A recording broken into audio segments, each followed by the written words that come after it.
Ecco qua, buongiorno. Oggi, come vedete, oltre all'assessore Lanzarin c'è il dottor Rosi, al quale poi la condizione sanitaria e quindi in particolar modo le terapie intensive in qualità di coordinatore. Io passerei subito al bollettino, poi alcune riflessioni, domande e dopo dottor Rosi. Aggiornamenti. Poi anche l'assessore prima, dottor Rosi, per alcuni aggiornamenti. Allora, bollettino di oggi. Test rapidi 3.956.000, molecolari 4.652.000, totale sono 8.608.000 tamponi.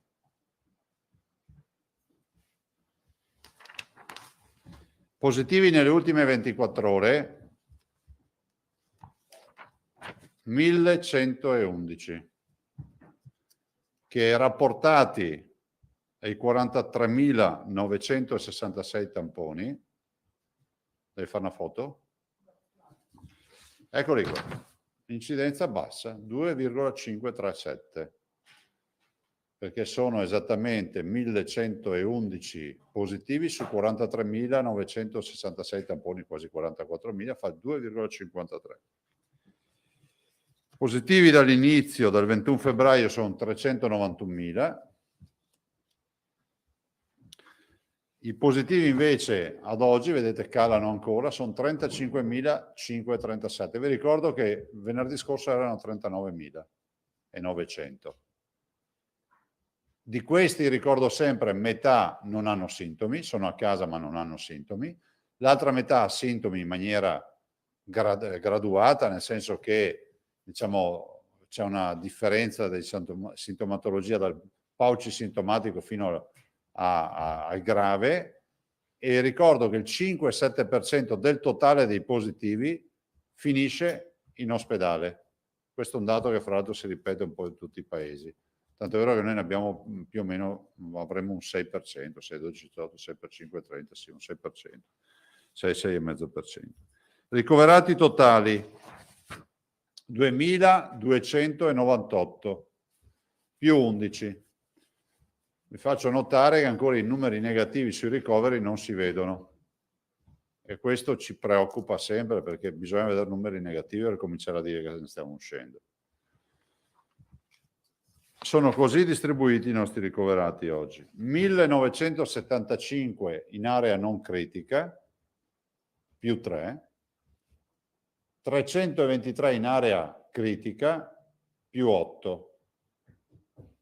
Ovviamente noi non togliamo i negativizzati, dopo il dottor Rosi vi darà un altro dato. Se all'area di terapie intensive aggiungiamo quella non Covid, 264, vedete che oggi in totale in terapia intensiva in Veneto abbiamo 587 persone ricoverate, che se le rapportiamo alle terapie intensive che avevamo prima del Covid, anzi nei primi mesi di Covid, noi avremmo almeno 100 persone a terra in questo momento, che non avrebbero un letto, perché 5,87 noi avevamo 4,64. Totale dei morti, purtroppo un brutto dato oggi, più 67, ma è dato anche dal fatto che abbiamo avuto il blocco del sistema, come sapete, quindi non è un dato reale, però la contabilità continua a crescere, 10.837. 18.602 i dimessi. Allora, io direi due brevi considerazioni. L'infezione c'è, e la vediamo qui. In ospedale ci si ricovera ancora. Lo vediamo dalle terapie intensive, che comunque sono la coda, diciamo la parte quasi finale, no? Cioè, diciamo che la parte finale totale è rappresentata dai decessi, che come abbiamo sempre detto sono la parte che calerà per ultima, perché prima c'è il contagio, poi c'è il blocco dei ricoveri, poi c'è il blocco delle terapie intensive ed infine quello dei morti. Quindi noi abbiamo dei dati macro, proiezioni, 0,96 di R/T da confermare e 168,4 di incidenza. Stiamo calando. Potremmo anche dire che abbiamo i dati da zona gialla in questo momento. perché siamo sotto l'1, quindi 0,96 è sotto l'1, quindi in teoria noi potremmo essere una zona gialla. Voi sapete che per legge non siamo zona gialla perché all'Italia è stato attribuito il colore arancione o rosso fino al 30 aprile. Nel decreto c'è scritto salvo modifiche dettate da condizioni epidemiologiche particolari. Allora, noi abbiamo pressione ospedaliera. Abbiamo delle realtà tipo Padova, l'azienda ospedaliera di Padova, l'azienda ospedaliera di Verona, Treviso che sta un po' crescendo, e in generale il Veneto non ha la curva flessa verso la discesa. Sto parlando di ricoveri. Idem per le terapie intensive. C'è stata una fase di arresto di 3-4 giorni che si vede bene nelle nostre curve, poi ha ripreso. Allora, il tema è questo, il tema è che ne dobbiamo venire fuori, il tema è che dobbiamo arrivare al giro di boa e iniziare la discesa. Ormai un po' lo conosciamo questo Covid, no? Ci è abituato a queste curve che salgono, poi si stabilizzano e scendono. Non sappiamo quando raggiungeremo il plateau, abbiamo delle proiezioni. Di certo il mese d'aprile come si può dire, lo facciamo un po' tutto in trincea. Considerate che la pressione sui nostri ospedalieri è elevatissima, perché da un lato hanno i ricoverati, che fortunatamente non sono 3.400 come a dicembre, ma sono, come avete visto, 2.298, che non sono pochi, perché sono comunque più di quelli che avevamo a marzo, 2.068. E dall'altro abbiamo tutta la campagna vaccinale, perché voglio ricordarvi che anche oggi, nelle ultime 24 ore, abbiamo fatto 27.835 vaccini, dove vi arriverà il bollettino, e abbiamo passato il milione di dosi, o ve l'avevamo già passato ieri, 1.031.426 dosi. Oggi abbiamo fatto una riunione con i direttori generali importante, è durata anche tanto, e abbiamo affrontato diversi problemi. Il primo problema però, cari signori, è dettato da quello che ci dirà EMA oggi rispetto ad AstraZeneca. Io sinceramente non sono fiducioso su soluzioni andate avanti tranquilli che non c'è problema, perché ormai si vede che c'è un riposizionamento un po' di tutti i paesi a livello internazionale rispetto a identificare dei target, diciamo, titolati all'uso dell'AstraZeneca e altri no. Ormai si capisce che il rischio concreto è che si tolgano tutti gli under 65, se non peggio che si possa arrivare anche a una sospensione. Allora noi abbiamo l'obbligo di rimetterci a quello che dice EMA, che è il tavolo di esperti che valuta questo vaccino. Allora, se prendiamo la soluzione, diciamo quella, la via tedesca per capirci, cioè li fai solo sopra i 65 anni, sembra quasi un assurdo, no? Prima dovevamo farli sotto i 55, dopo sotto i 65. Adesso sopra i 65, mi metto anche nei panni dei cittadini, da cittadino dico, questi cosa che hai fatto? Cioè, che ha fatto AstraZeneca, cioè cosa hanno fatto? Cioè non si capisce, no? Però è pur vero che noi avremo già un paio di problemi, anzi 3. Uno che è quello della reputation di questo vaccino, perché a forza di andare avanti e indietro finisce che giustamente il cittadino qualche riserva se la fa anche se infondata, ma se la fa ed è umano che se la faccia. 2. Abbiamo il problema del target, perché se tu me lo dai per gli over 65, significa che io ho tutto uno spettro di cittadinanza che non riuscirò mai a vaccinare con quello che era nato come il vaccino per i giovani, fra l'altro, i giovani fra virgolette. C'era un vaccino per un ampio target, perché dai 16 anni ai 65 anni c'è la fetta importante della popolazione. Magari oggi noi la viviamo poco, no? Perché oggi stiamo parlando degli over 80, degli over 70, ma fra un mese e mezzo siamo lì. Quindi lo scenario è che sotto i 65 c'è il rischio che utilizzeremo solo Moderna e Pfizer, che siccome dobbiamo utilizzarli anche per chi ha comorbidità o difficoltà sopra i 65 anni e per tutte le persone fragili, capite che facciamo le nozze con i fichi secchi. Cioè abbiamo pochissimi vaccini a quel punto.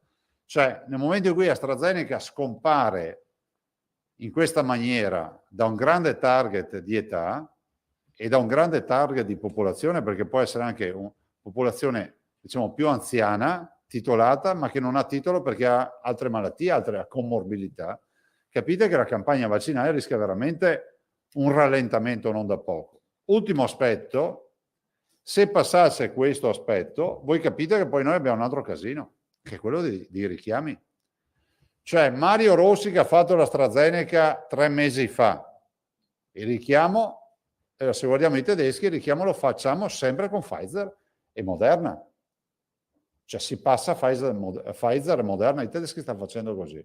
Cioè non potendo più fare il richiamo con AstraZeneca per i limiti di età per l'utilizzo, passano ad altro vaccino. E ci sta. Ma vuol dire che ancora una volta Pfizer e Moderna avranno anche un ulteriore target del quale occuparsi. Quindi tutti gli under 65, tutti gli over 65 con problemi, tutti i fragili, in più tutti i richiami di AstraZeneca che non si possono fare. Capite che se accade questo, a parità di forniture, noi faremo solo richiami. Cioè questa è una tragedia. Però io dico sempre, noi dobbiamo rimetterci alle scelte tecniche dei medici, degli scienziati. Questa non è una scelta politica.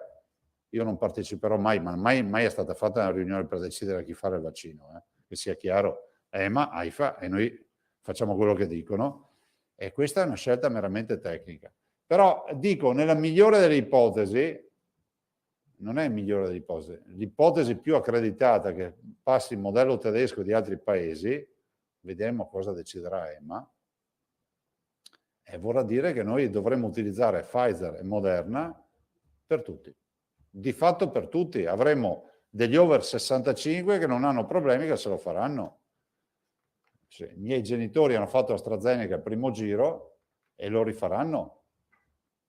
Però ci sono altri magari persone coetanee di 75-80 anni che hanno comorbilità, cioè hanno altre patologie che non potranno farlo. Il Johnson sembra libero, però stiamo parlando di un vaccino che a metà, adesso il 16 di aprile dovrebbe arrivare, e stiamo parlando di un vaccino che avrà una fornitura di poca roba in aprile, ma veramente, diciamo, infinitesimale, o quasi, parlavo di 1 milione ad aprile, e dopodiché 6-7 milioni in maggio, ma nel frattempo noi aprile quella è la fornitura che abbiamo. Considerate che noi abbiamo una previsione di fornitura di vaccini per maggio, con AstraZeneca in pancia, di 1.090.000 dosi. Veneto, 1.090.000 dosi. Ma capite che se tu mi dai, come si può dire, la cartucciera piena, ma mi dici che puoi solo utilizzare munizioni di altro tipo, cioè, ho anche l'impressione che ne avremo in abbondanza di AstraZeneca alla fine, se accadrà questo. E questo è una grande preoccupazione, perché oggi noi abbiamo anche abbozzato delle idee per essere ancora più performanti e le difficoltà ci sono perché noi dobbiamo avere stabilità di fornitura e la stabilità passa anche attraverso l'attendibilità del vaccino, no? Il fatto che il vaccino, oltre ad arrivare in quantità, arrivi anche in qualità per le vaccinazioni. Voglio dire che questa mattina abbiamo parlato dei disabili, di tutti i disguidi che ci sono stati, che fra l'altro non sono simpatici. E sì, da un lato le liste dell'INPS, giustamente ringrazio il direttore Pone, con il quale ho anche parlato, che comunque è sempre a disposizione, hanno un'anzianità massima di 10 anni. Sì, comma 3, articolo 3, ma ci sono anche altri commi.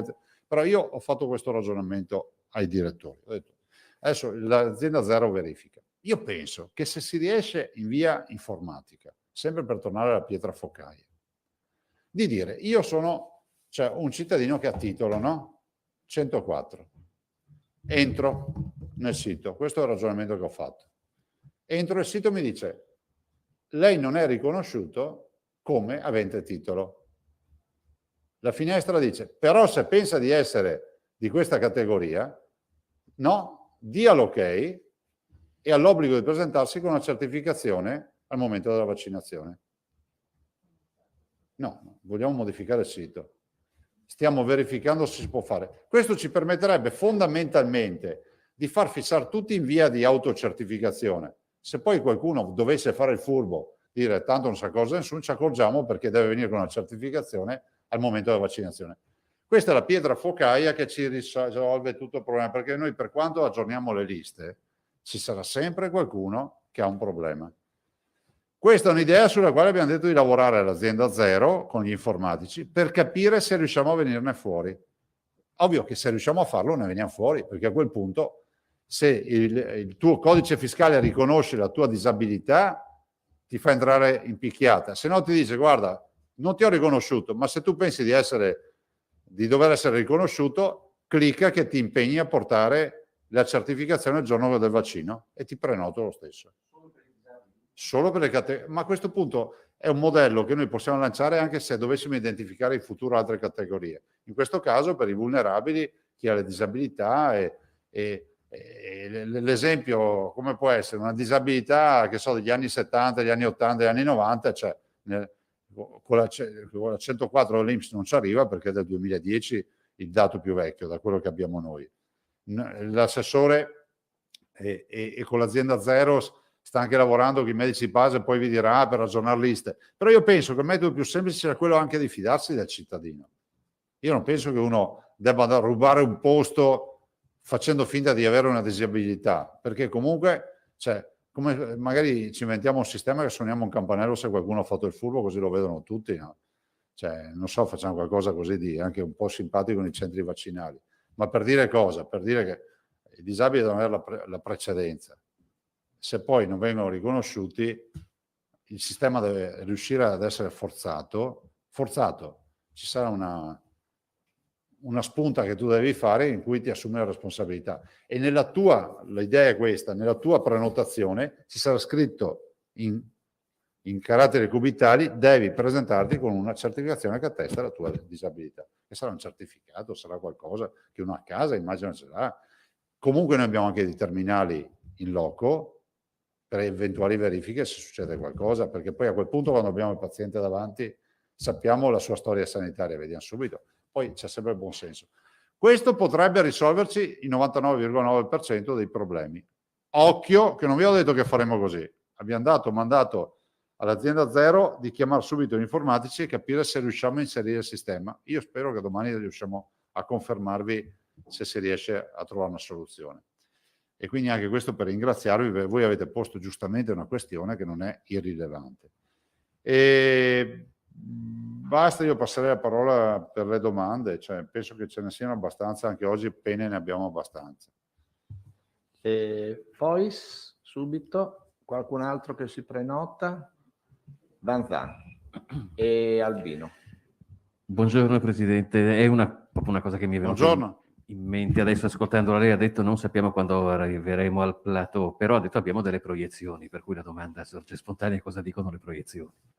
Dicono che bisogna lavarsi le mani spesso, portare la mascherina e evitare gli assembramenti. Guardate che l'assembramento è la coda al supermercato. Quando parlo, è un appello che faccio ai pensionati. È inutile andare a fare la spesa alle 11 del mattino a mezzogiorno quando ci sono anche i lavoratori che tornano e di corsa a fare la spesa. Ma scegliamoci degli orari. Se devi andare a tagliarti i capelli, non sta andare al sabato e pretendi di farlo anche alle 11, ma è probabile che trovi anche qualcun altro. Ci sono degli accorgimenti. E poi guardate, noi abbiamo storie di contagi che nascono dai contagi familiari tra non conviventi, genitori che vanno a trovare i figli che vanno a trovare i genitori, nipotini che vanno a trovare i nonni. Allora, bisogna portare la mascherina in quelle case, c'è niente da fare. Non c'è nulla da fare, perché poi il contagio si traduce in quello che vedete, insomma, 63 decessi anche oggi, cioè non mi sembra, al di là che siano dati anche un po' anomali, però insomma i morti ce li abbiamo. Cioè, quindi non tutti fanno il percorso netto. Dopo stiamo elaborando un lavoro sulla mortalità interessante, ma che vi porteremo con calma perché è un'elaborazione che parte da un presupposto: mortalità,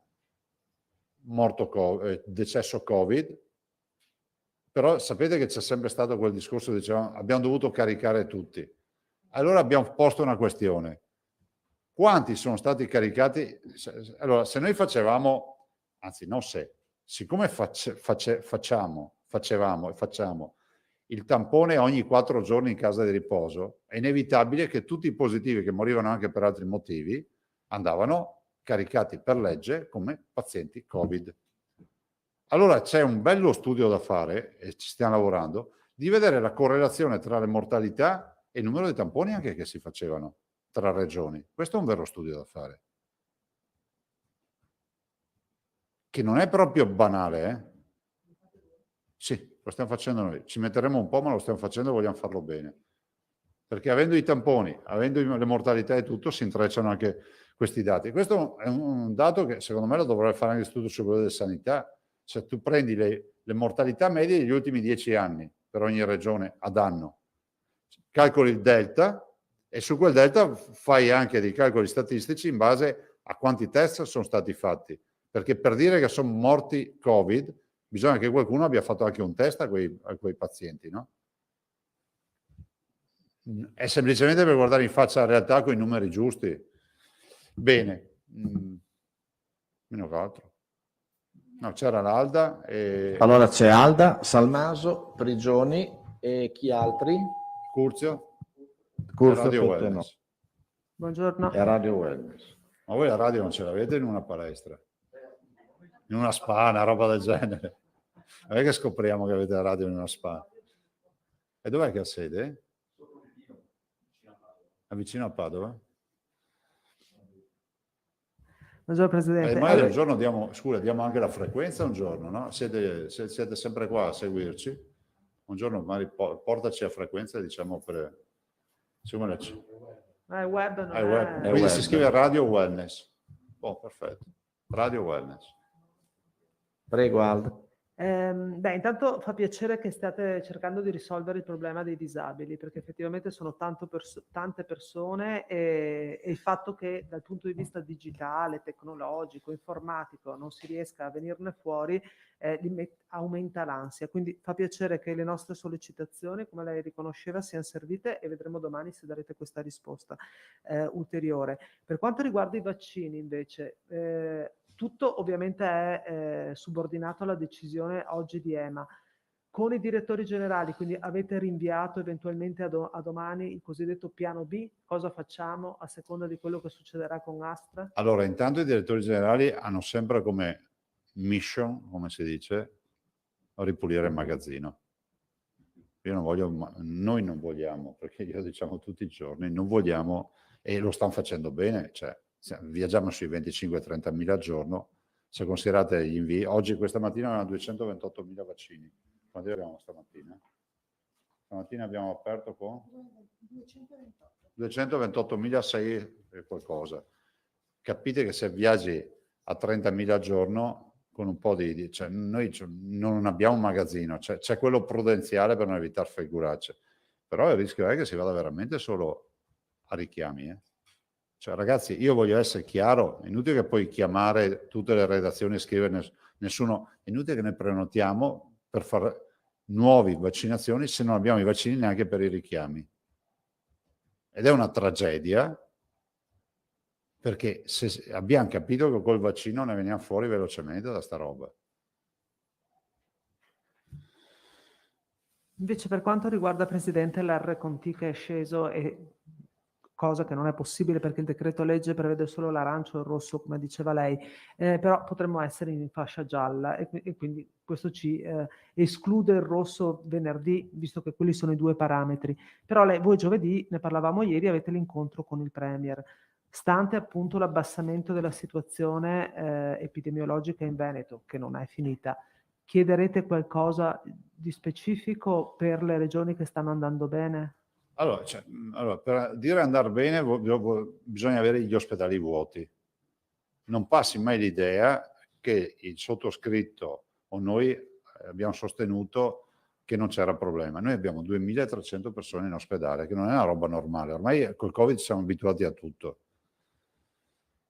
Quindi, secondo me, una gradualità di approccio si può affrontare. Vedremo anche cosa accadrà con le scuole, Altro aspetto che non possiamo trascurare, perché l'aver aperto tutte le scuole di ordine e grado comunque qualche focolaio ce lo fa portare a casa, sempre per l'ottica del focolaio familiare, eccetera. Quindi la gradualità, dopo cercheremo di capire anche quali saranno le proposte del governo, visto e considerato che è lo stesso governo che dice se i dati migliorano si può valutare. Considerate che dall'altra parte non so, abbiamo i francesi che si sono dati 4 settimane di lockdown ancora, cioè la Francia, di zona rossa. E c'è che ne dobbiamo venire fuori velocemente, questo è poco ma sicuro. Andiamo con Albino Salmaso. Buongiorno Presidente, le volevo chiedere, Buongiorno. buongiorno. Allora, per quanto riguarda appunto le categorie, definiamole così, fragili o protette, e qui l'elenco del Ministero è molto dettagliato, allora riguarda solo i disabili perché ci sono, se uno dovesse vedere le categorie di elevata fragilità, ci sono poi 13 sotto categorie, ecco scusi il gioco di parole, si parla di malattie respiratorie, cardiocircolatorie, neurologiche, diabete, fibrosi cistica, insufficienza renale, malattie autoimmuni, malattie epatiche, malattie vascolari, patologia oncologica, sindrome di Down, trapianto di organo solido di cellule staminali, emopoteiche, grave obesità e HD. Ecco, questo è quanto prevede il decreto del Ministero della Salute che voi avete recepito e che avete poi messo in tabella e di cui noi abbiamo dato conto. Ecco, allora, l'eventuale cambio di prenotazione riguarda tutta questa infilata di soggetti o soltanto una? Allora, questi sono tutti, compresi i disabili, considerati soggetti fragili, vulnerabili, che hanno priorità. Sui disabili si è creata questo problema perché è citato proprio nell'elenco nazionale recepito a livello nazionale, a livello regionale, che sono i gravemente disabili, che sarebbero quelli 104 articolo 3,3, e quindi INPS, oltre al fatto che non va indietro con chiaramente oltre i 10 anni e quant'altro, insomma, non ha tutti gli altri disabili che in questi giorni hanno cercato di prenotarsi. Allora noi stiamo parallelamente cercando di trovare questa soluzione, come diceva il Presidente, per la categoria dei disabili oltre i gravemente disabili, che sono quelli che vengono citati. Per tutte le altre patologie che sono inserite, noi abbiamo estrapolato tramite il SER, il Servizio Epidemiologico Regionale, i vari codici di esenzione e sono stati caricati. Anche qua ci sono però sicuramente delle situazioni che il SER, perché aveva i dati 2019, quindi ci mancano i dati aggiornati 2020, ci possono essere delle persone che non sono state caricate e quindi oggi provano perché hanno un problema respiratorio ma non rientrano perché non sono stati identificati dal SER, che invece avrebbero diritto a appartenere a questa categoria. Allora noi con i medici di medicina generale, ho fatto un incontro anche stamattina. Cosa stiamo facendo? Forniremo ai medici, lo stanno già fornendo, tutti i dati, gli elenchi che noi abbiamo dato. Cercheremo di fare un incrocio, loro ci aiutano a fare un incrocio di dati, in modo da quei soggetti che sono rimasti fuori che vengano contattati. Vi faccio un esempio. L'USL Berica lo ha già fatto, nel senso che ha preso gli elenchi che abbiamo dato noi, quindi fragili e disabili, tramite le sue strutture che si occupano di disabilità o di altro, i medici di medicina generale hanno messo insieme gli elenchi, sono risultati che ci sono 1700, 1600, 1700 persone che non erano inserite tra disabili e soggetti fragili. Quindi stiamo cercando di ricostruire in questo modo anche tutta quella platea. Ho capito, va bene, grazie. Ecco, prego. Posso? Sì, assolutamente. Quindi solo i disabili, legge 104, articolo 3,3, ci sarà il lavoro di cui parlava il Presidente. Di aggiornamento domani. Sì, quello No, apriamo alle categorie, ma partendo da questi, ma comunque poi lo utilizziamo per tutti quelli che hanno difficoltà, che sono il diabetico, che in teoria dovrebbe essere in una lista, perché poi inutile che facciamo finta di essere come si può dire, alla super avanguardia. Noi abbiamo un modello, diciamo, organizzativo della sanità che non era stato pensato per una vaccinazione di massa. Quindi i nostri elenchi hanno sicuramente delle pulizie interne che devono essere fatte piuttosto che degli aggiornamenti. Ovvio che adesso, cioè io penso che sia inutile star lì a mettere in fila tutto, cioè facciamo in modo che adesso si vaccini. No, presentare solo per dire, ma questo ce lo direte domani quando il mandato che avete chiamiamo dato ad l'azienda azienda zero. zero ci dirà chiaramente, in modo che uno, se è solo tra virgolette 104 articolo 3,3 dice allora trovo il pulsante, premo ok. Se invece sarà esteso anche alle altre ce lo direte domani, immagino. Sì, ma comunque stabilite le categorie da vaccinare, evitiamo che uno ci dica ma io sono di quella categoria ma non entro, ci vado d'ufficio. L'importante è che si presenti al centro vaccinale il giorno dell'appuntamento con qualcosa in mano. No, appunto, scusi, a proposito di servizi informatici, Presidente, le volevo fare una domanda che, come dire, riguarda appunto il funzionamento e il sistema degli appalti, ecco, se è possibile. Cioè, gliela rivolgo io perché ieri alcuni consiglieri dell'opposizione hanno depositato appunto un'interrogazione in cui chiedono a lei e alla Giunta di spiegare nei dettagli le modalità di affidamento degli incarichi a una società, e questa è una società molto nota, nata a Padova, Engineering, ma al di là del nome, insomma, questa è incappata in una vicenda per cui è inserita nella lista dell'ANAC, anche se questo non è titolo di esclusione dagli appalti, lo abbiamo spiegato in maniera molto dettagliata. In ogni caso, qui appunto quello che questi consiglieri scrivono nell'interrogazione è capire come mai questi appalti vengono dati in regime di proroga, visto che si tratta di importi rilevanti e soprattutto credo, almeno per quanto mi riguarda, sarebbe importante capire se la gestione dei servizi informatici è in house come regione o se invece siete ovviamente costretti per diversi motivi a rivolgervi a società esterne. Ecco, se ci può dare... No, guarda, non ne so nulla di questo, anche perché è un fatto meramente tecnico, devono rispondere i dirigenti. Chi è il dirigente di competenza rispetto a questo? Azienda zero, quindi domani facciamo in modo di invitare il dottor Tognolo con l'ingegner Giobelli, in modo tale che ci darà la risposta rispetto, se ci sta ascoltando, così lo invitiamo d'ufficio, la risposta rispetto a questa nuova formulazione per le prenotazioni e anche questa vicenda di engineering che io sinceramente non conosco. D'accordo, bene. Per quanto riguarda invece i vaccini, è stabilito che AstraZeneca è un rischio sotto tutti i punti di vista come approvvigionamento e come somministrazione. A noi risulta appunto che lei, come hanno scritto i miei colleghi, abbia mandato una lettera al Premier Draghi chiedendo di aprire altri fronti per quanto riguarda lo Sputnik.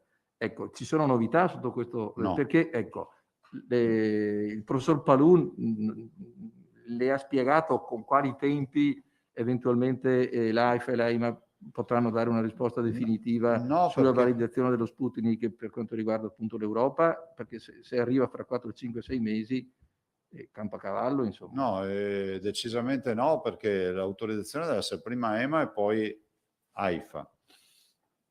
Io parto da un presupposto che, come abbiamo fatto per i dispositivi e le diagnostiche, quando si è deciso che tutti i dispositivi e le diagnostiche approvate in uno dei paesi del G8 quell'approvazione valeva anche per l'Italia, certo. Direi anche per i vaccini, se avessimo corso un po' di più non sarebbe stato male. È vero che Sputnik ancora non so se ha presentato per la validazione o altro, però vorrei ricordare che ci sono dei vaccini tipo Johnson & Johnson piuttosto che Pfizer o anche altre realtà, negli Stati Uniti c'è Novavax e altro, autorizzati, che nel momento in cui li autorizza l'FDA americana non capisco per quale motivo noi dobbiamo stare lì a perdere un altro mese e mezzo con Europa e con tutte le procedure. Per quanto riguarda lo Sputnik non c'è nessuna notizia. Secondo me i vaccini devono avere una scelta scientifica, non ideologica, e ho l'impressione che qui ci sia anche una posizione ideologica su alcuni vaccini, anche su quello cinese confermo, certo. Questo sì. Che è stato praticato a 140 milioni di cittadini. E stanno tutti bene. Bene, l'ultima domanda, poi lascio la parola ai quasi colleghi. Tutti. Certo, sì. Bisogna sempre dire quasi. E loro se la sono cavata prima di noi, in tempi rapidissimi. Bene. Oggi, Presidente, la Commissione Giustizia al Senato dovrebbe decidere quando inserire nel calendario appunto dei lavori al Senato la discussione della legge contro l'omofobia e la misoginia e le violenze contro i disabili. Alla Camera questa legge è passata in tempi molto rapidi con una vasta maggioranza, però mi pare che ci sia, come dire, una forma di giusto anche cautela e timore da parte della Lega, che invece sta facendo al Senato sta tirando il freno. Ecco, qual è il suo punto di vista su questo argomento che è estremamente importante, insomma, visto che con questa legge si vanno a tutelare alcune categorie molto deboli da reati d'odio contro le persone? Ma guarda, io penso una cosa, intanto non ho letta questa PDL, non ho letto, non ho avuto modo di leggerlo. 2, vedo che c'è un dibattito trasversale, non coinvolge solo la Lega questo Certo, dibattito, questo è vero, è a 360 gradi.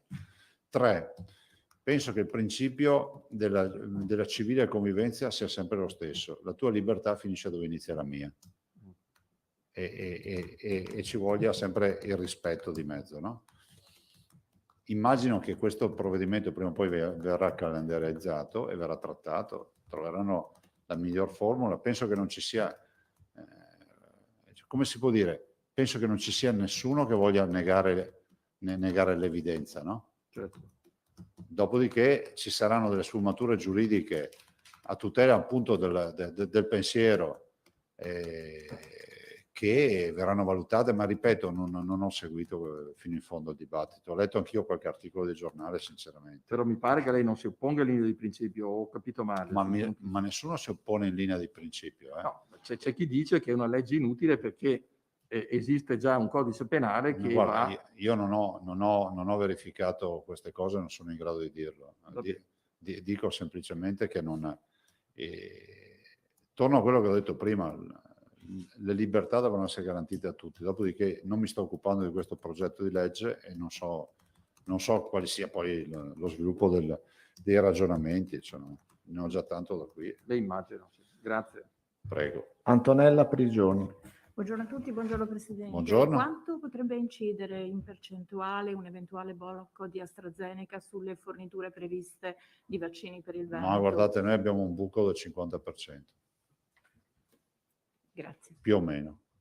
Cioè, nel senso che anche la fornitura, a meno che non ci sia un blocco, ma restasse anche la fornitura con limitazioni, è come se noi avessimo un taglio del 50% per l'efficienza che potremmo esprimere, no? Cioè avremo il vaccino, ma non avrà più la potenza di fuoco di prima. Cioè, oggi lo possiamo somministrare dai 16 anni ai 111 anni AstraZeneca, vi ricordo, in via teorica. A domani vedremo. Stasera, anzi, ci sarà il verdetto oggi, hanno detto, alle 4. Curzio. Curzio Pettenoi per Radio Wellness. Bonnet, avevi domande? No. E c'è la Cristina Giacometti. Cristina, scusa, prima avevi detto no.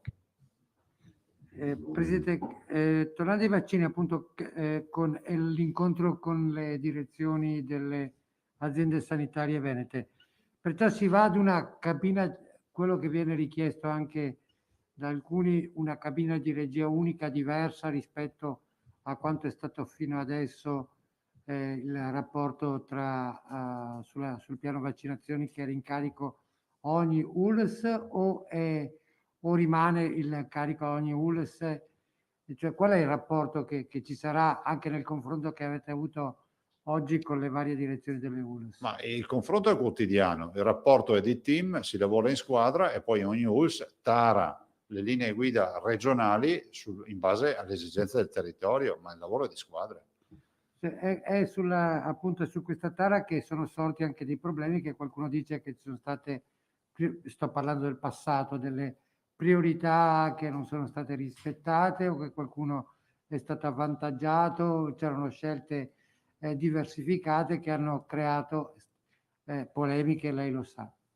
Ma io direi che quello che è fuori dalla consuetudine magari molto spesso è nato dalla disponibilità di vaccini, dal fatto che magari c'erano dei limiti di età, perché tutti si sono dimenticati che con AstraZeneca si poteva vaccinare solo gli under 55, quindi inutile adesso andare a cercare quelli che hanno meno di 55 anni e dire che non ne hanno 80, perché sono andati avanti un mese a vaccinare under 55 o a fissare appuntamenti.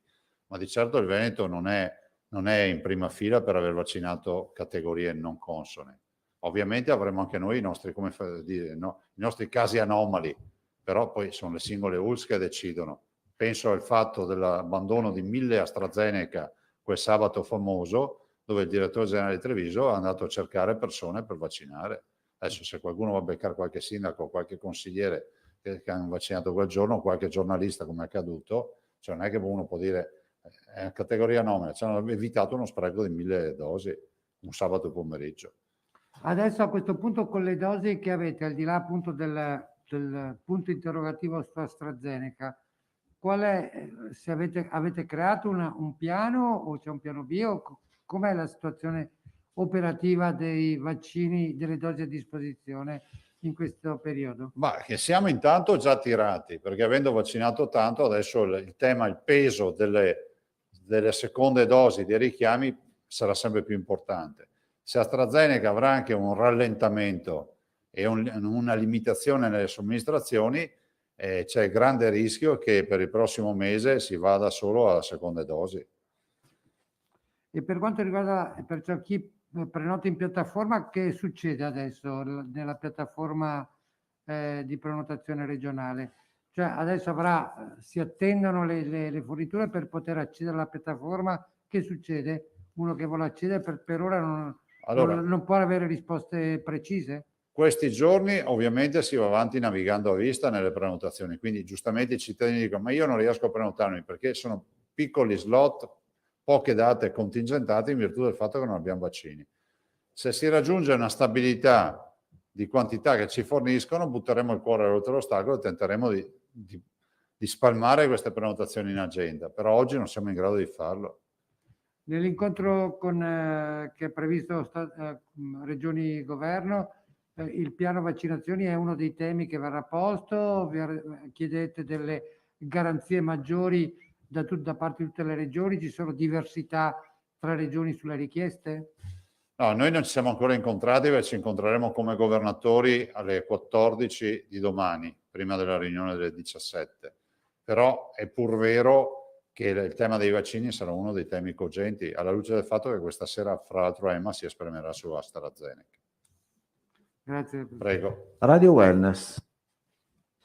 Sì, buongiorno Presidente. Buongiorno.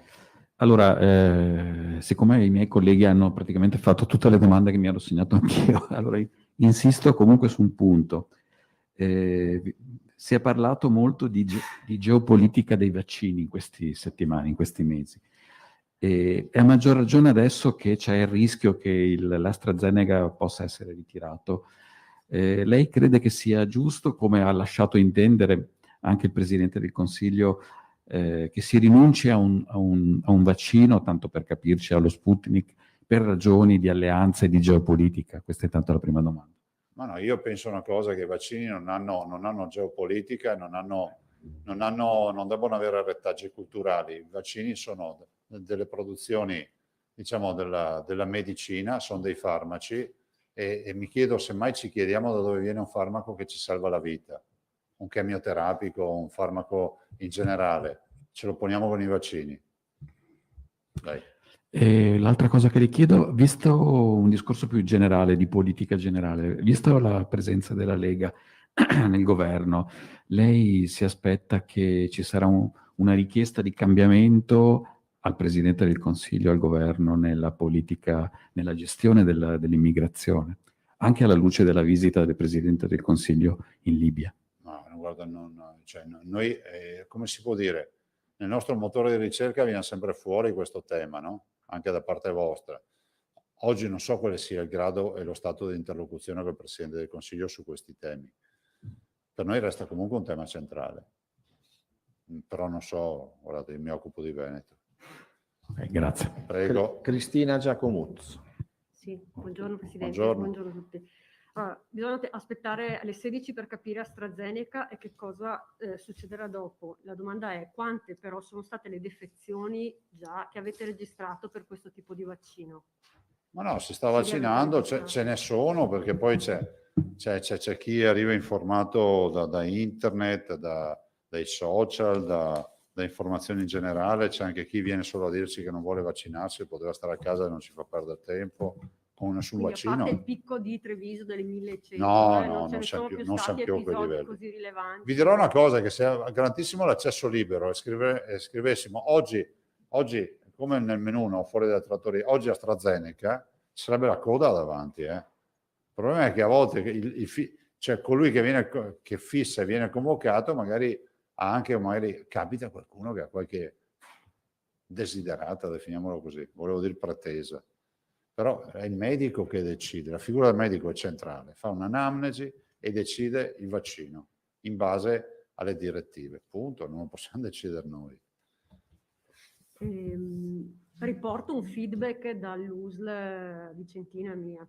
Allora, posto che arrivano anche tanti ringraziamenti perché in Fiera Vicenza sta funzionando tutto bene, sono veloci, sono bravi, c'è chi ci ha scritto stamattina si è ritrovato con la mamma, ha preso appuntamento dal portale, la mamma di 86 anni non è stata vaccinata perché gli è stato detto che in giornata verranno vaccinati solo le persone che hanno ricevuto la lettera. Questo signore che ha prenotato la mamma di 86 anni tramite portale perché non aveva ricevuto la lettera non è stata quindi vaccinata. Domanda, è un caso isolato?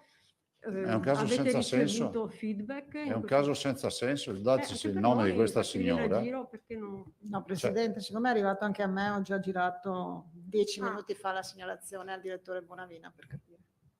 Sì, per capire un po' questa cosa, vedremo. Sì, però è strano, cioè se una persona si prenota vuol dire che era previsto che c'era un vaccino da poter inoculare.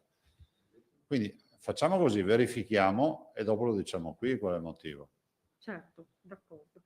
Altra cosa, mi chiedevano se è possibile sapere quanti sono gli over 70 che non hanno ancora ricevuto il vaccino. Over 70 o 80? 70. Guardate, sono 495.000 gli over 70 in Veneto. Io penso che avremmo fatto un 10%, una roba del genere, 15, 20, non so. Un po' di più, per la maggior parte lo stanno facendo gli MMG. Gli MMG stanno facendo AstraZeneca over 70-79. Sì. Però noi abbiamo un'adesione, me ne parlavo oggi, di circa oggi il 60% degli MMG, tutte le medicine di gruppo sono partite, stanno partendo anche i singoli. 30%. Anzi, esattamente, copertura con una dose 26,7 su 494.000. Ancora da vaccinare sono 351.000. Allora, la popolazione è 394.443, 94.443. Ancora da vaccinare 351.318.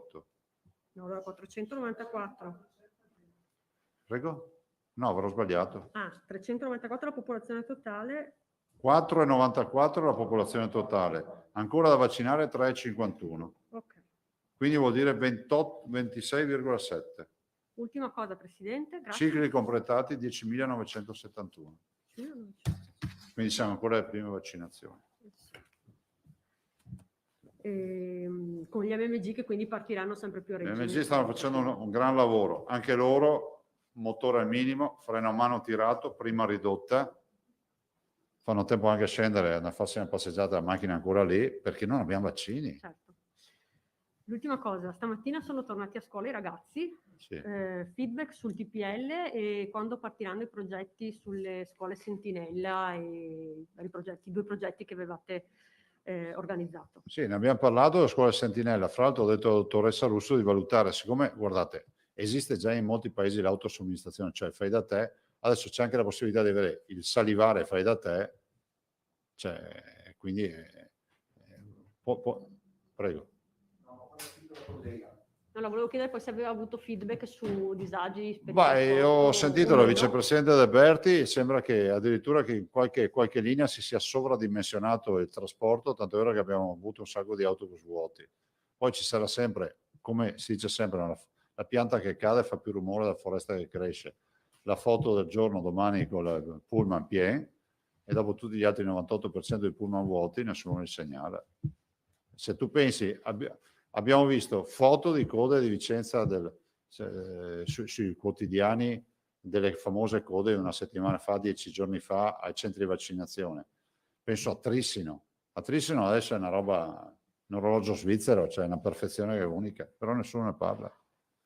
No, Presidente, l'abbiamo appena detto poco fa che ci sono anche i feedback positivi che ci arrivano e che le ho riportato brevemente. Allora fate una bella apertura domani, grazie.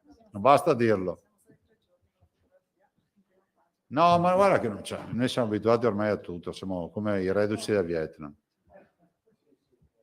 Però giustamente, diciamo, lo dico a tutti, se riusciamo, perché sono 1300 persone che lavorano nei centri vaccinali. Posso andare? Un Salmaso e poi Bonet che chiude e anche una Vanzan. Prego.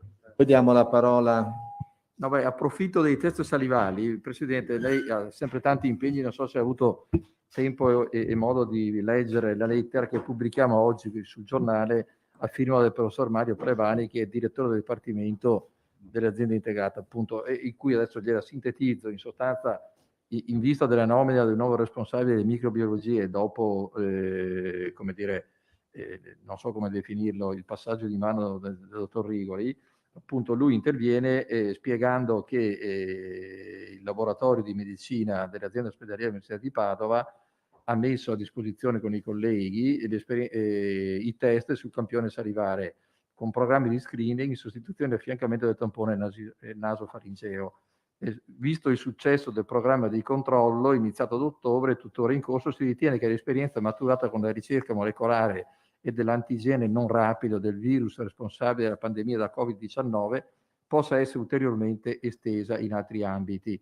In sostanza, lui chiede che l'università e appunto questo laboratorio venga coinvolto a pieno titolo dalla Regione Veneto all'interno di questo programma di riorganizzazione dei reparti di microbiologia. Ecco, cosa si sente di dire a questo? Ma cosa è un'intervista? No, è una lettera che lui ha mandato. Spero l'abbia mandata anche a noi. In cui lancia questo appello, non c'è nulla di Che polemico. senso ha mandare una lettera a voi se parliamo quotidianamente con il professor Plebani? Beh, insomma, l'abbiamo presentato qui il progetto. Avrà avuto, non so, ma i giornali esistono anche per rendere pubblico è un problema che non esiste. Il professor Plebani abbiamo un ottimo rapporto. Sì, ma nessuno, lui non dice che è pessimo il rapporto. No, ma non capisco, vorrei leggere la lettera perché forse dice un'altra roba. Non abbiamo nessun problema, ha fatto un grande lavoro sui salivari. Ti ricordo che hai letto anche te molecolari, non stiamo parlando di test rapidi. Sì, appunto. E quindi bisogna andare in laboratorio, ma è assolutamente della partita per il suo Plebani. Non capisco il senso della lettera, andrò a leggerla. Vabbè, ma non era in senso polemico. È come se l'assessore Lanzarin mandasse una lettera a voi e dice io vorrei fare l'assessore alla sanità. Mi dico, ma scusa. Leggila bene, va la lettera. Ma no, io ho letto correttamente. Avrà un oggetto la lettera. Riguarda la nuova guida delle microbiologie. Cosa dice? Vuole che gliela legga tutta? Sì. Cioè, andiamo alla sintesi. La collaborazione iniziata da tempo non comporta altresì alcuna sostituzione e affiancamento dei colleghi, così come invece, ma conferma la necessità che l'Università di Padova, la Regione Veneto, i laboratori clinici e le aziende operino in maniera coordinata ed integrata. Tutto qui. Cioè, quindi, ma non ha detto che no, ma io è già della partita per il suo Plebani. Questo è evidente, volevo solo chiederle a che punto è appunto tutto il lavoro dei test salivari, se può essere anche questo affiancato ai tamponi. Lo sta facendo il professore per il lavoro. Noi abbiamo testato, anzi loro hanno testato, abbiamo fatto qui la presentazione al professore, i docenti dell'università, però stiamo parlando di un ambito nel quale stiamo parlando di un test non invasivo. Allora nasceva perché c'era il tampone nasofaringeo, adesso c'è il nasale, forse nasale, quindi meno invasivo, e quindi si è parlato di questo. Il professor Plebani ha fatto tutto lo studio per validarlo. Però se noi dobbiamo pensare alle scuole, dobbiamo fare una roba che sia anche rapida. Cioè, perfetto, e siccome sul mercato esistono anche, so che va sempre a venire l'orticaria, i test rapidi salivari, so che il professor Plebani neanche provati li conosce, chiedete a lui se funzionano o no. Magari lo scopriamo fra 6 mesi che muoiono tutti per i test salivari. No, comunque insomma questa cosa mi pare non si possa estendere. Secondo me anche sì, ma il professore che ce lo deve dire. Perfetto, va bene, considerate che però è sempre un fatto organizzativo, perché un discorso appunto, è fare una ricerca scientifica, un discorso è mettere in piedi 14 microbiologie che mettono su una PCR per la ricerca dell'antigene direttamente in laboratori, cioè bisogna vedere come funziona, cosa costa, cioè, non ve lo so dire questo, non è roba al quale posso rispondere. Va bene, grazie. Grazie. Bonet e poi Vanzan. Sì, Presidente, 3 domande rapidissime. Buongiorno. La prima, le badanti under 65 rientrano in qualche categoria di priorità, nel senso che alcune sono state vaccinate come accompagnatrici dell'anziano. No, vedo l'assessore che fa no. No, rientrano nella categoria dei caregiver. No. Presidente, i caregiver ci sono solo per i disabili e per sì, ma se fanno i badanti un disabile? Sì, ma se sono tipo un anziano non sono, degli anziani non sono contemplati. No, avevo capito. Quindi non sono contemplati, vanno per età. Ok, seconda domanda. Siamo in grado di dare a chi ci ascolta il numero della farmacovigilanza, nel senso che ovviamente per AstraZeneca adesso sono tutti, io sto ricevendo messaggi e mail a nastro di gente che vuole chiamare perché stanno venendo fuori sintomi. Carlo ve lo farà avere. Lo diamo come info. Terza domanda, sul tema delle forniture, nel caso in cui si vada verso questo stop ad AstraZeneca, cioè c'è margine per aumentare le forniture di Pfizer e di Moderna secondo Oggi lei? non è dato a sapere. C'è un contratto europeo che garantisce a noi quella quota che ci è stata comunicata, però a parte il fatto che non è dato neanche a sapere se ci sarà un blocco totale, parziale, età, non sappiamo nulla adesso. Cioè non vorrei neanche penalizzare. Ok, voglio dire, nelle riunioni anche con Figliuolo non si è mai valutata finora questa possibilità di intervenire sulle... No. Cioè, si riduce di là, si aumenta di qua. No. Ok, grazie. Prego. Vanzan, poi io direi possiamo dare la parola all'assessore e poi al dottor Rosi. Sì, Presidente, è una domanda che ci arriva dai nostri lettori che sono molto fiduciosi. Chiedono se possono sposarsi ad agosto. Io direi anche adesso possono sposarsi. No, nel senso non c'è l'embargo per il matrimonio. Non è una battuta. Possono organizzare i ricevimenti nuziali. Cioè... Questa è la domanda che mi fanno tutti i giorni. Addirittura un ragazzo me l'ha chiesto, quando ti sposi? Mi ha detto 24 luglio, mi sono sposato anche a me 24 luglio, vai tranquillo, gli ho detto. Questo me lo chiedono in tanti. No, però immagino, insomma, io immagino un'estate che sia libera, cioè pensare che non si possano celebrare i matrimoni, non si possa tornare in spiaggia, non si possa ritornare a una forma di normalità, ovvio, cioè, insomma, ho anche speranza che insomma, abbiamo ancora due mesi abbondanti davanti di primavera, sono 2 mesi di vaccinazione, sono 2 mesi di attività, insomma, dobbiamo venire fuori. Io direi di programmarlo sto matrimonio. Sa da fare, non è come quello di Promessi a Sposi. E con questo io darei la parola all'assessore e al dottor Rosi. Prego. Grazie, buongiorno, buon lavoro. Ma io sono molto veloce, solo per aggiornarvi, perché stamattina c'è stato l'incontro con le farmacie, quindi per il protocollo di vaccinazione all'interno delle farmacie. È chiaro che ci siamo detti, tutto dipende dai vaccini, perché se non abbiamo oggi i vaccini per noi, per gli MMG, è chiaro che riusciremo ad aprire alle farmacie solo quando avremo vaccini. E voi sapete che per le farmacie soprattutto, insomma, è ideale Johnson & Johnson, quindi dipende a maggio se arriverà effettivamente un numero considerevole di dose Johnson & Johnson. Allora, il protocollo è molto semplice, voi sapete, c'è un compenso che è quello fissato a livello nazionale che sono i 6 euro, quindi 6 euro per inoculazione. Le farmacie devono avere dei locali separati da quello dove c'è l'attività normalmente, oppure possono farli durante gli orari di chiusura, durante la pausa pranzo, durante insomma le ore serali, o trovare dei locali separati. Il farmacista e il collaboratore farmacista sono quelli che possono fare le iniezioni previo corso dell'Istituto Superiore di Sanità, che molti stanno facendo, e poi un tutoraggio che dobbiamo garantire noi. Allora ci siamo concentrati su questo tutoraggio che metteremo già in piedi, nel senso che abbiamo chiesto alle associazioni di fornirci più o meno insomma un elenco di persone che hanno già fatto il corso Istituto Superiore di Sanità e che quindi per poi diventare operativi devono fare questo tutoraggio. L'idea nostra è quella di inserirli all'interno dei punti vaccinali che ci sono in Regione Veneto, nelle singole USL, per fare un po' di tutoraggio e di pratica, insomma, chiamiamola come vogliamo. Mi dicono gli ordini che ho incontrati stamattina, quindi Federfarma, Farmacie Unite, insomma, e anche l'ordine dei farmacisti, che secondo loro ci sarà un'adesione attorno al 50%. Quindi vuol dire che su 1400 farmacie più o meno 500-600 saranno le farmacie che potrebbero aderire al fatto di poter poi effettuare le vaccinazioni. Quindi ci siamo lasciati che noi oggi faremo insomma un protocollo con queste indicazioni che vi ho insomma un po' riassunto. Ci saranno delle osservazioni da parte loro. Nel frattempo mettiamo in piedi il discorso del tutoraggio, quindi per farmacisti e collaboratori farmacisti, per quindi avere poi il patentino e poi in base ai vaccini e quindi ai quantitativi riusciremo a programmare effettivamente anche la loro operatività.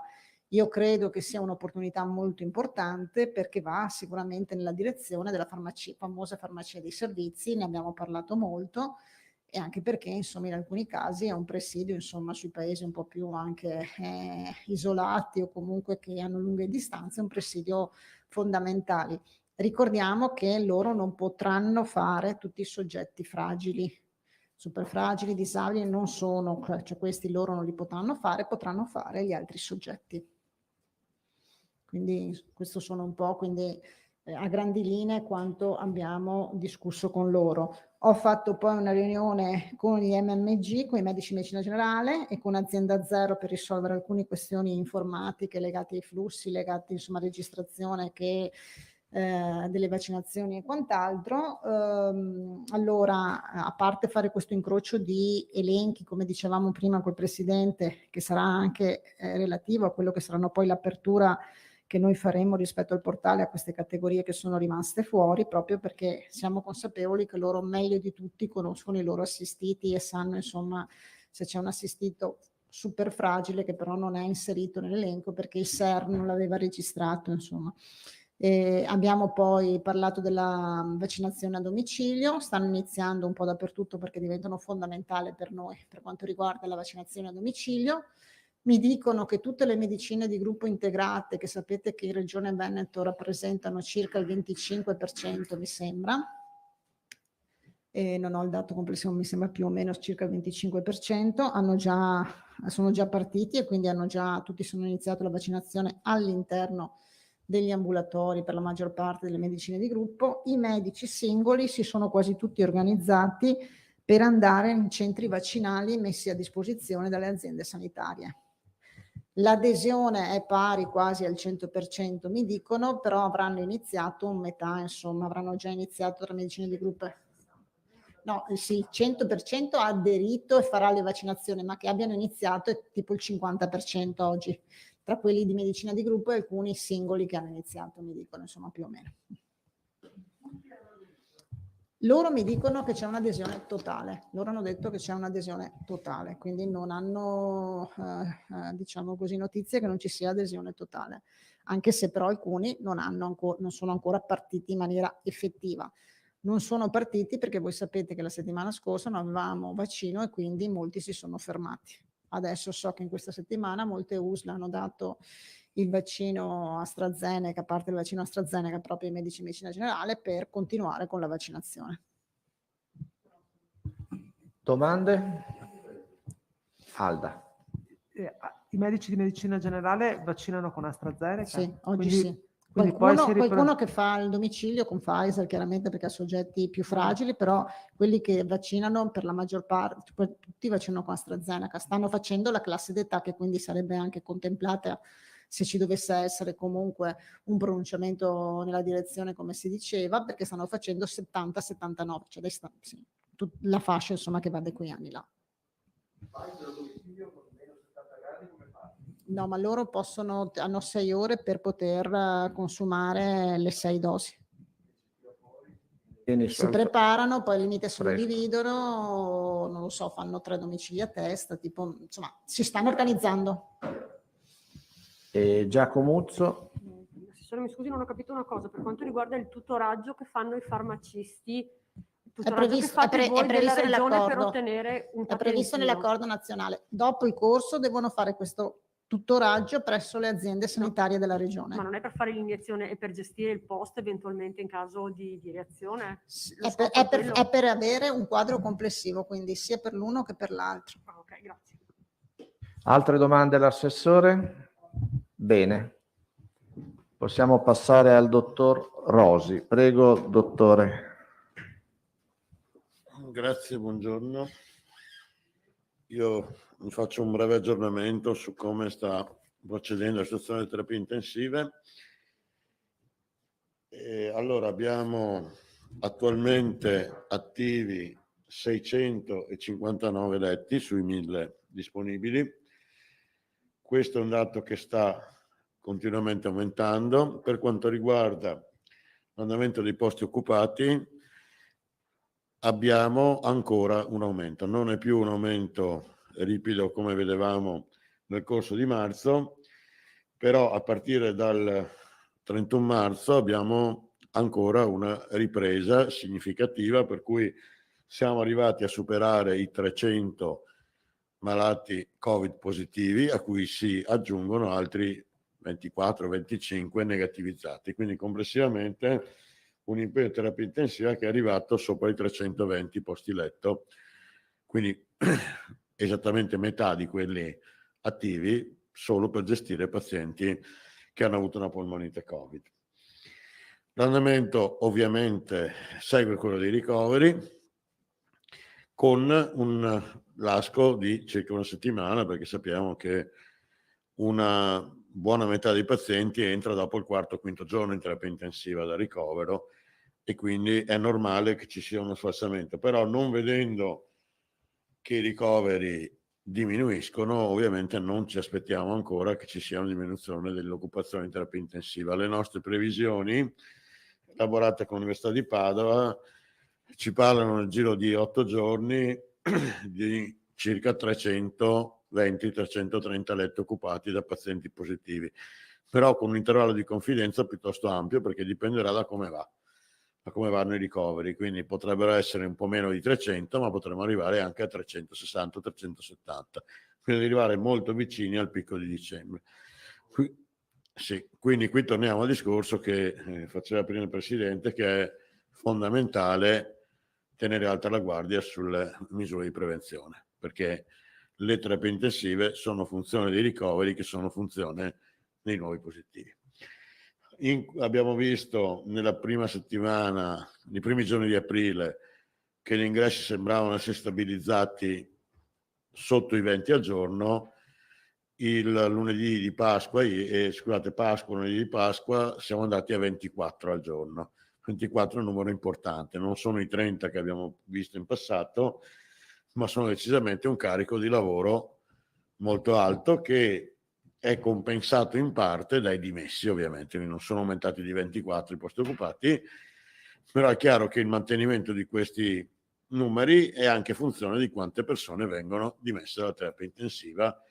Se si abbassa il numero di dimessi, magari perché si allunga qualche degenza o c'è qualche complicanza in più, il sistema può tendere a squilibrarsi, portando a un incremento più rapido dei posti occupati. Questo è un fenomeno che vediamo da sempre, ma è per dirvi che comunque, anche se non c'è una crescita significativa, è una situazione che può anche esitare a breve in una crescita più ripida. Abbiamo già visto a dicembre una crescita in 2 fasi.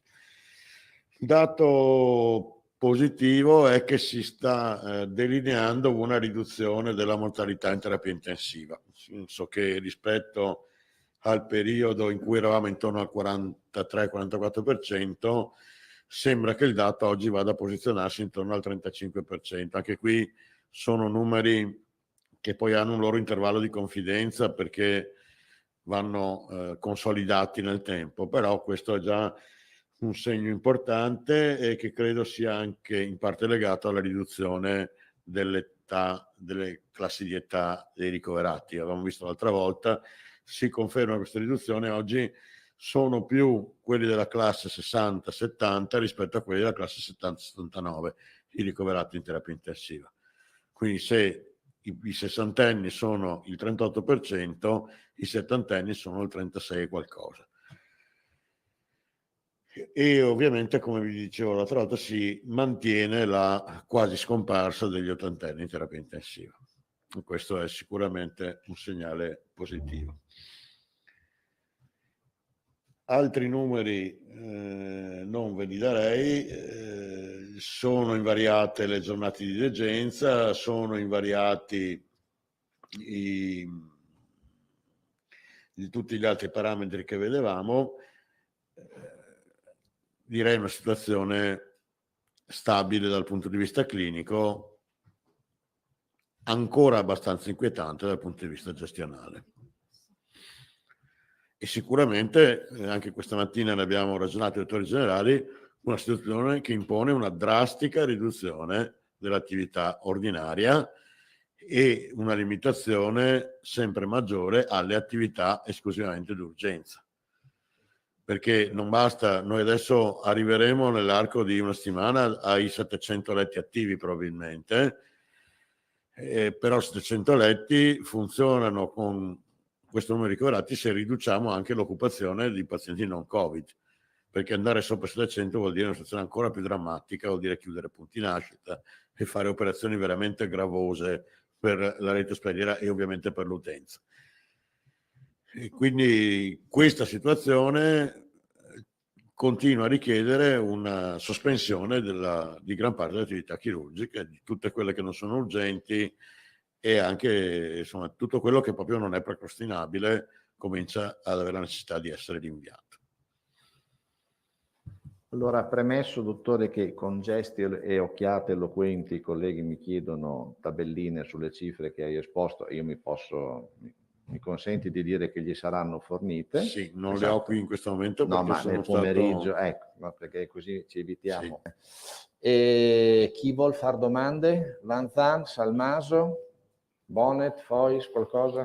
No. Allora, Van Zan, Salmaso, Fois, stop. Dottor Rosi, Per ora. non ho capito bene, cioè i punti nascita rischiano di essere chiusi? No, non è che stiamo rischiando. Allora, noi abbiamo uno scenario che è un piano che ci porta ad attivare fino a 1000 posti di terapia intensiva. In quello scenario lì, tutti gli anestesisti rianimatori sono destinati a coprire l'attività di terapia intensiva e questo vuol dire recuperarli da altre attività. È chiaro che uno dei modi per ricavare personale è concentrare le nascite in pochi presidi, come concentrare le urgenze, cioè vuol dire che certi ospedali non fanno più nulla che non sia gestire il Covid. Oggi abbiamo alcuni ospedali Covid, nello scenario di fase 5 che non abbiamo mai raggiunto e che speriamo di non raggiungere, è previsto di chiudere quasi tutto, cioè succede il contrario, che restano pochi ospedali dedicati anche a gestire malati ordinari, mentre la quasi totalità della rete è assorbita a gestire il Covid. Però, ripeto, io considero questo lo scenario catastrofico a cui non dobbiamo mai arrivare. Ovviamente l'abbiamo predisposto perché non si sapeva dove si poteva andare, però nella seconda fase non ci siamo arrivati vicini. Ecco. Ci siamo fermati prima di dover fare ulteriori passaggi. Io sono convinto che se tutti rispettano le precauzioni di cui si parla da tempo, non ci sarà necessità di fare ulteriori passaggi. Salmaso. Dottor Rosi, buongiorno. Mi pare di capire che gli ottantenni non entrano in terapia intensiva perché funziona il vaccino, possiamo dire questo, o perché, ecco appunto, sono passati a miglior vita in un'altra fase? No, per fortuna di ottantenni viventi ce ne sono ancora un numero elevato. Non vediamo più ricoveri delle RSA, per esempio, che prima erano quotidiani. Tra l'altro una cosa, leggevo prima che è nata una polemica perché in un RSA ci sono dei focolai, ma non è stato chiarito sulla stampa che sono focolai di asintomatici. Quindi l'aspetto importante è anche questo, che le persone infettate ma vaccinate non sviluppano la malattia anche se sono fragili. Questo è fondamentale. Ma infatti volevo aggiungere che ieri è stata citato il caso di San Donà di Piave, no? E quindi Monumento ai Caduti di San Donà di Piave, in cui ci sono effettivamente un numero importante di ospiti e anche di operatori. Verificato, abbiamo capito che c'erano 3 ospiti che comunque con consenso dell'amministratore di sostegno avevano rifiutato il vaccino, e altri 3 operatori che potrebbero, quindi però stiamo facendo delle verifiche. Però abbiamo verificato che sono tutti asintomatici, quindi effettivamente è vero che può succedere perché il vaccino non copre il 100%, l'abbiamo sempre detto, ma non vanno in ospedale, non hanno sintomi. La stessa cosa a Ficarolo. Cito Ficarolo perché ho visto anche ieri sera un servizio su Ficarolo che ci sono 10, sempre nella casa di riposo, ospiti positivi. Abbiamo ricostruito, ci sono effettivamente 2 ospiti a Ficarolo che sono in ospedale, ma abbiamo ricostruito che questi 2 ospiti sono entrati al libero mercato, quindi senza quota, certo. e non erano vaccinati. E Sono 2 ospiti che oggi sono in ospedale, quindi questo testimonianza quanto importante che protezione dia il vaccino. Questo per chiarire.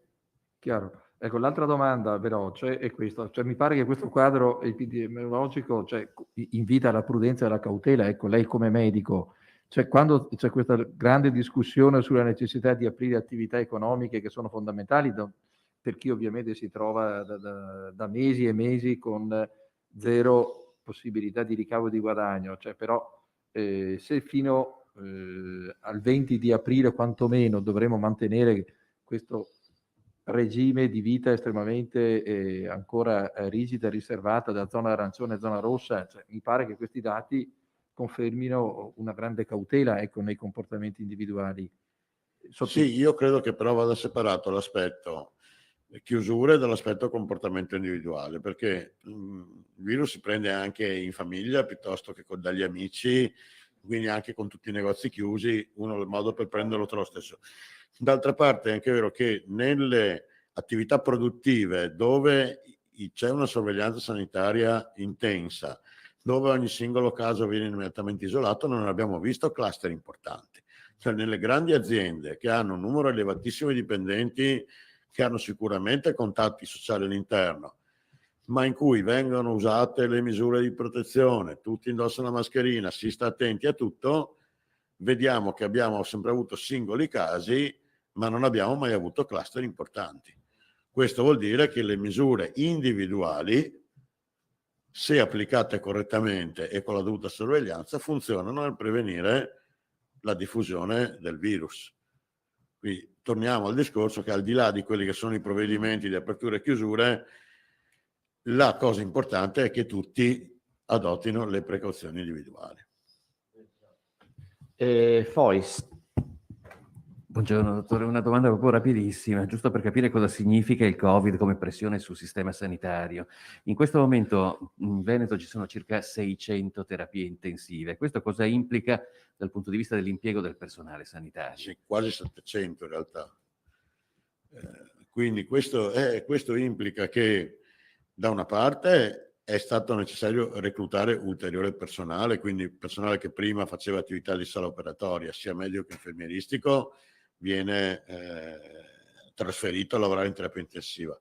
Dall'altro però vuole anche dire sospensione delle ferie, vuol dire turni di lavoro più frequenti, perché per quanto si ricorra anche all'acquisto di prestazioni aggiuntive, questo vuol dire che c'è un carico di lavoro in più sul personale, vuol dire seguire pazienti molto impegnativi che richiedono una gestione attiva, per esempio quelli gravi dal punto di vista respiratorio hanno bisogno di essere girati a pancia in giù sul letto, il che è un'operazione che fatta con una persona che sta bene è una sciocchezza, fatta da una persona che è intubata, è collegata a una macchina, che ha i tubi delle infusioni, è una cosa che è impegnativa, delicata e che va ripetuta più volte per i diversi pazienti. Quindi sono pazienti molto impegnativi.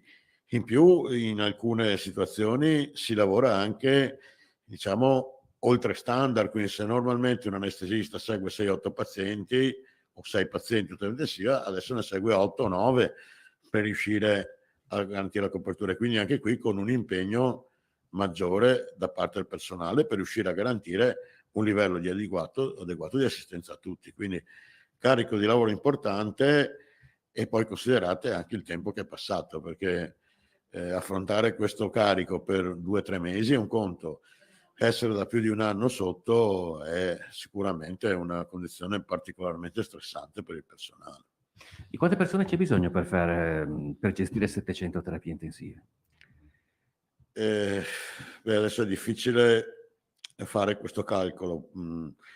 Diciamo che per gestire una terapia intensiva di 8 pazienti ci vogliono normalmente 6 rianimatori e 24 infermieri.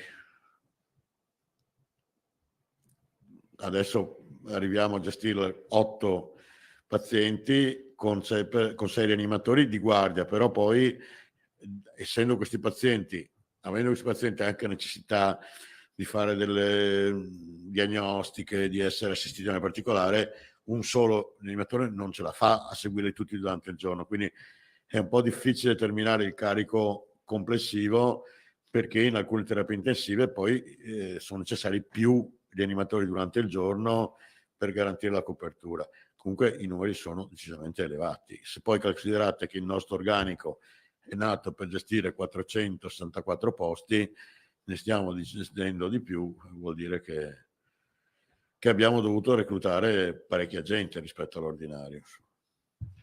Altre domande? No. Allora, a domani, grazie a tutti.